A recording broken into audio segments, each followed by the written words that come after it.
What if your loneliness isn't new? And what if the people profiting from it engineered it that way?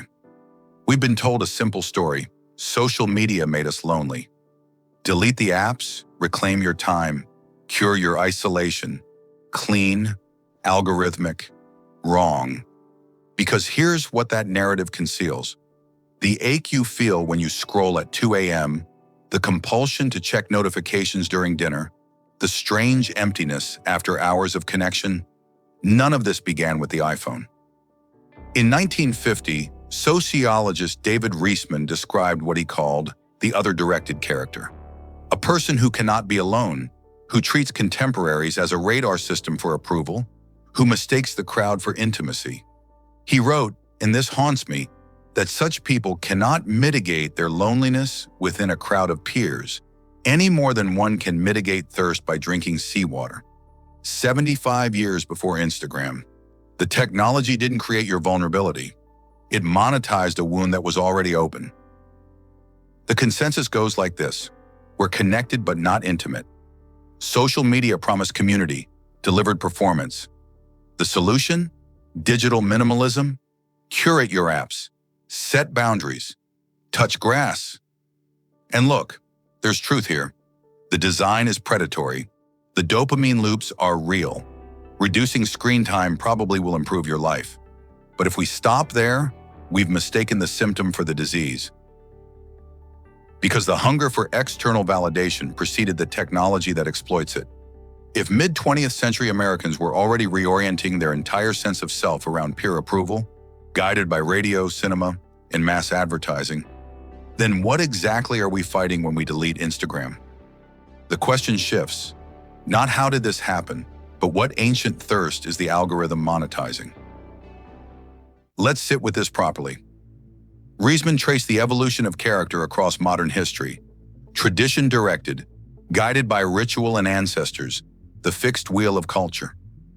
Inner-directed, guided by an internalized gyroscope, values installed young, pointed toward distant goals. This wasn't freedom. It came with rigid morality, crushing guilt, profound repression. We're not romanticizing this, but it offered internal orientation, however flawed.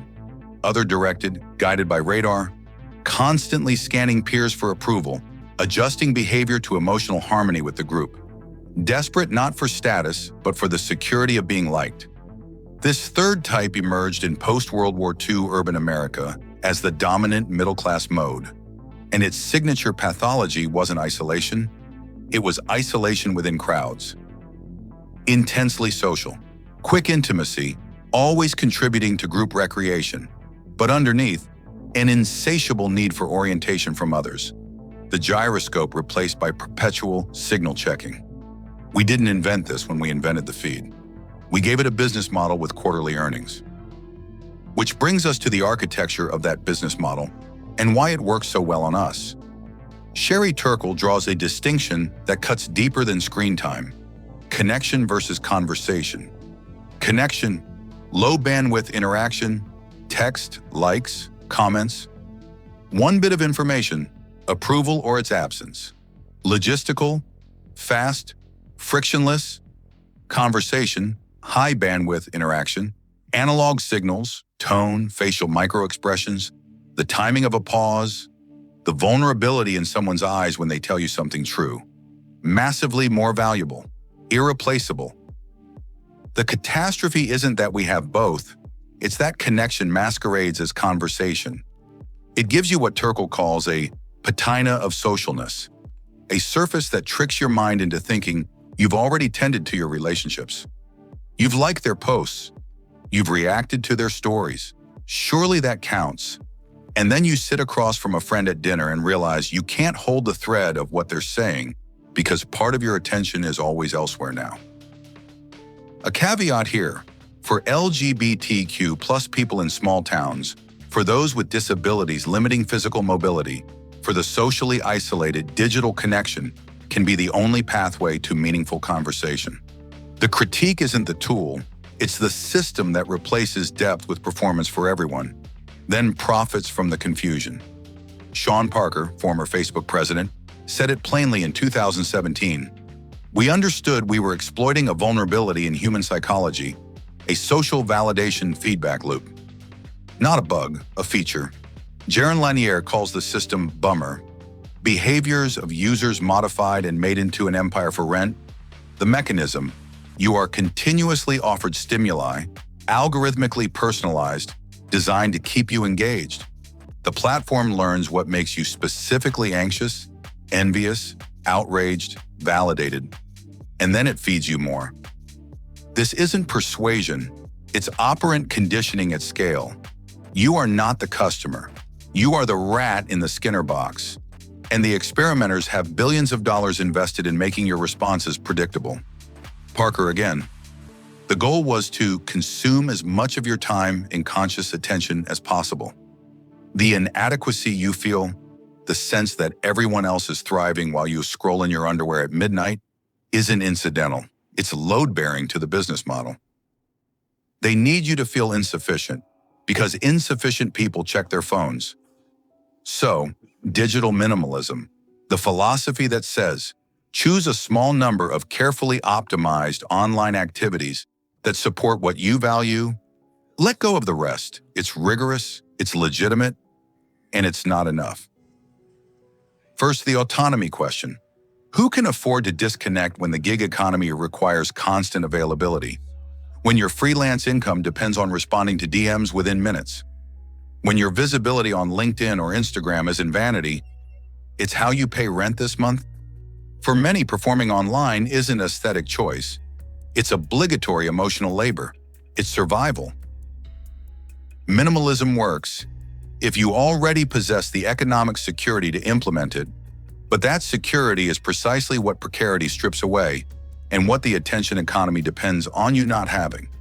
Second, even when you can reduce usage, you're fighting alone against behavioral scientists with bottomless budgets.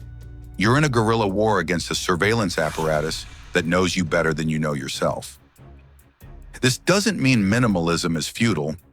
It means it's a beginning, not a solution.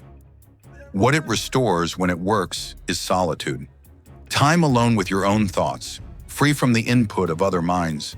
Solitude is where you clarify difficult problems, regulate emotions, build moral courage. But the other directed person fears solitude more than isolation. They experience it as abandonment, not restoration. So the question isn't just, how do I use my phone less? It's, can I tolerate being alone with who I am when no one is watching? We opened with a fracture. Your loneliness predates your smartphone. Now the fracture deepens. You live in a society that, in Riesman's words, conquered your approval, but never earned your respect for itself. The other directed character seeks emotional harmony with peers because the culture no longer offers transcendent values worth internalizing. No gyroscope, only radar. And into that void, the attention economy didn't stumble. It inserted a product, endless micro-doses of validation, algorithmically optimized to exploit the very thirst Riesman identified in the 1950s. The bummer system doesn't create your need for approval. It monetizes the fact that you are already trained by decades of cultural drift to orient yourself entirely through others. You were already drinking seawater. They just built the desalination plant and started charging admission. The tensions we've traced won't resolve. You have agency, but you're betting against a system designed to dissolve it. You need solitude, but you may lack the economic freedom or psychological capacity to claim it. Connection is real, but it's also the trap that makes conversation feel unnecessary. Minimalism is legitimate, but structurally insufficient against engineered predation. So what does resistance look like? Not a list, not 5 steps, but maybe this. Recognize that the ache you feel is older than the feed, that you were taught to fear solitude before you learned to scroll, that the technology didn't break you, it found the break and weaponized it for profit. And then ask, what would it mean to admit I'm thirsty for something the algorithm can never provide?